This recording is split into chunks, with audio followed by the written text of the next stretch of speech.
Hi, I'm Matt. I'm Amelia. And this is Be More Picard. And today we're going to be looking at Code of Honor. Now, usually here we do a quick kind of little rundown of the episode and then find ways that we can try and improve ourselves by talking through it. But we're not going to do that this time. Because if someone asked ChatGPT to come up with a racist episode, it probably would have come up with Code of Honor. So we're not going to bother going through why it's a controversial episode, as that's well trodden, and we're actually more interested in the actions of the real life cast and crew in the aftermath of the show. This is an episode that's actually banned on some platforms and not on others.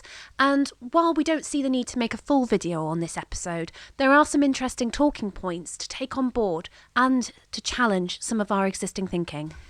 So Matt, it's been well documented and we've seen interviews with cast and crew over the years saying that at the time they knew it was wrong, and wondering what the hell they were thinking going through with it.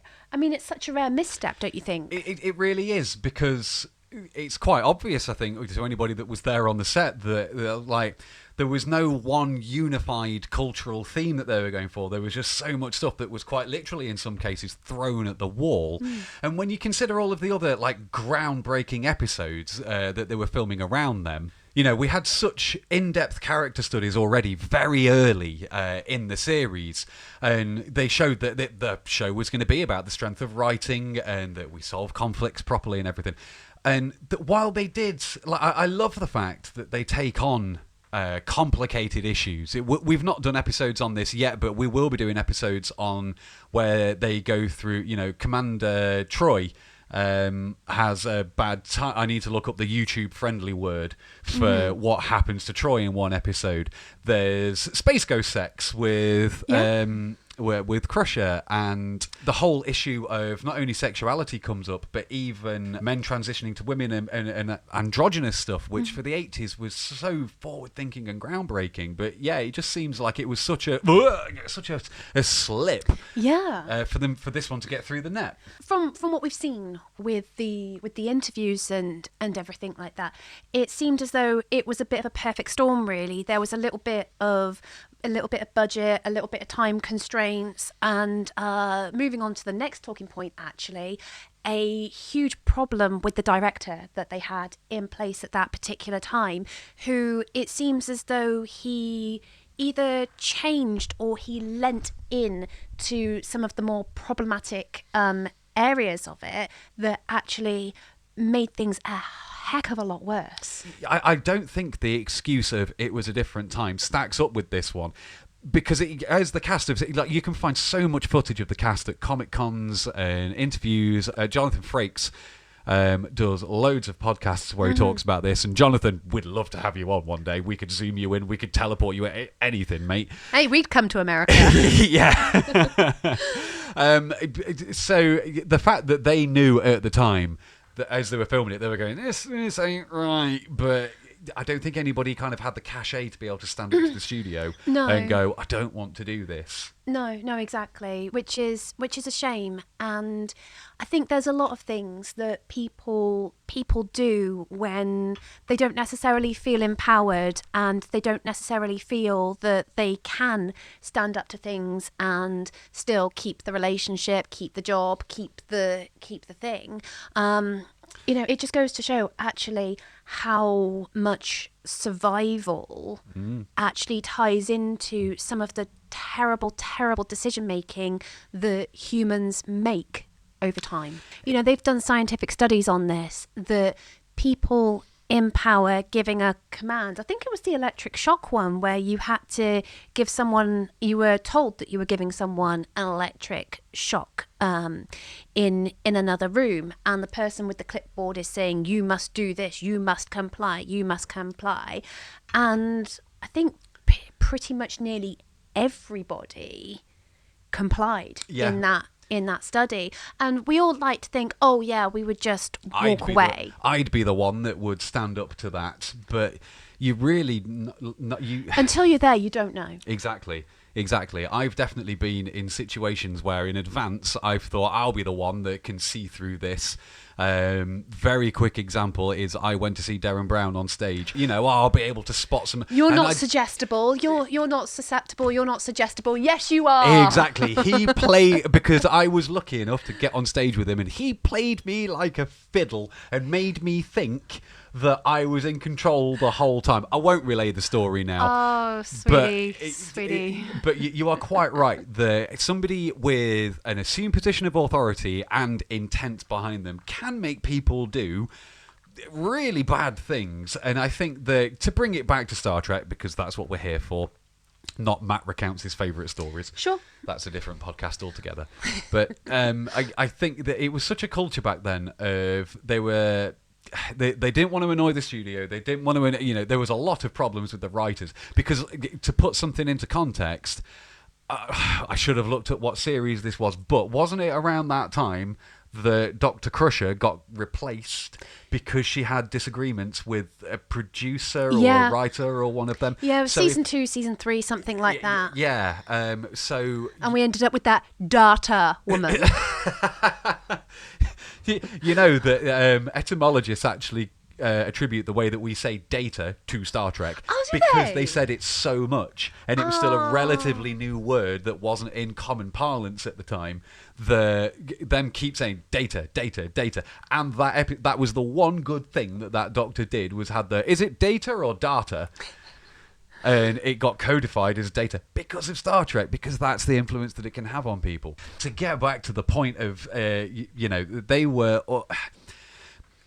making a TV show is stressful enough even at the best of times. Making a 2-person podcast is stressful enough at the best of times. So with full-time jobs, yes. Yeah, so imagine doing this with loads of people saying, we've got to get through it, we've got to do this, we've got to do that, the other. There's been an example of a cast member being fired and asked to leave because they had disagreements. So you would just think kind of like, I'm just going to get my head down.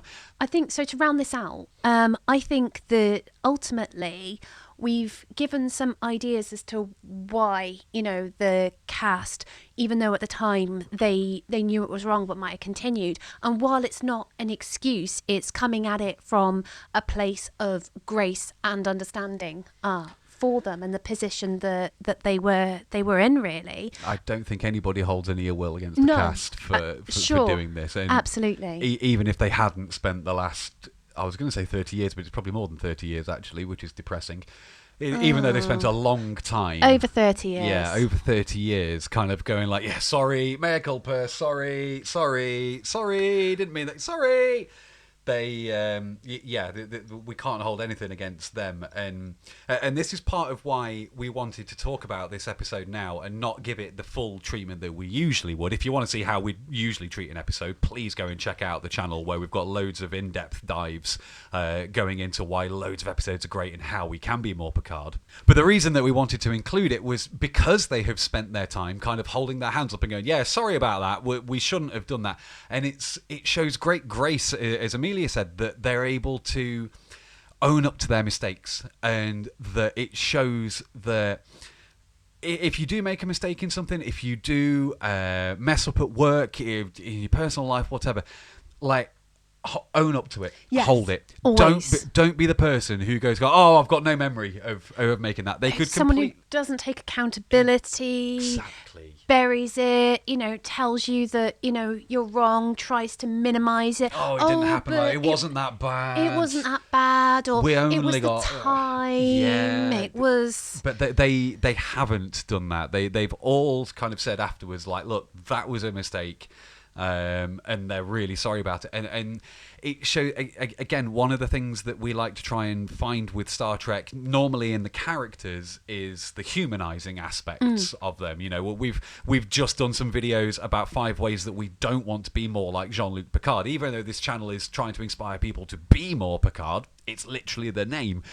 But we like to make sure that we can humanize them as well, and make sure that we don't put anybody up on a pedestal. Because no one's perfect. Nobody's perfect. And the fact that they're able to hold their hands up to their mistakes is something that I wish that more people could do in real life. If I drop a plate when I'm unloading the dishwasher, the first thing I will do is go to my wife and say, I dropped that plate. I'm sorry. I know it was one of your plates from when but I promise I'm not just trying to work through them very slowly.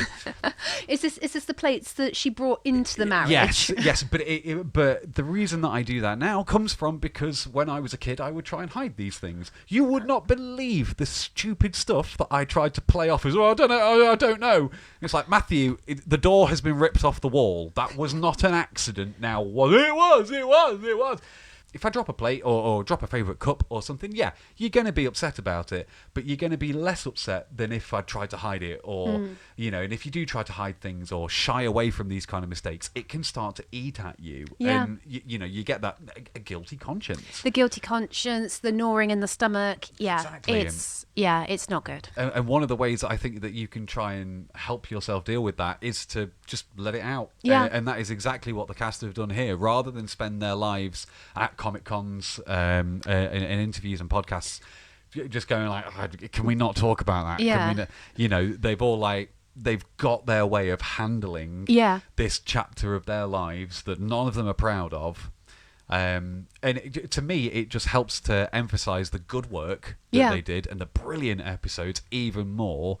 The ones that do embody all of the collaboration, all of the wonderful openness, diversity, all of the things that we want to be as a society, as an enlightened society. So this isn't an episode where we're talking about where we want to be more Picard, but there are plenty of ways that we can learn to be better with the Next Gen crew over on our channel. So if you get the chance to be more Picard, make it so. Right, try again, and this time, remember, racism, bad, wrong. Yeah. This was so wrong. See how I've learned to use a teapot now? Oh, well done. Yeah, I'm a smart boy. Brisket.